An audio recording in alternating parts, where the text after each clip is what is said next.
accusation ninyo ay si BBM is a drug user. Bakit? Ang signs ng drug user ay nasa mga Duterte. Okay, ano pa ba? You cannot get away from me or you cannot fool me because I am a nurse. Ang mga pasyente namin is a homeless and drug users.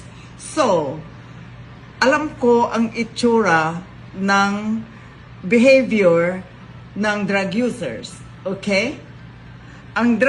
Bakit napakakalma naman ni BBM na drug user? Ang drug user is very irritable, easily get angry.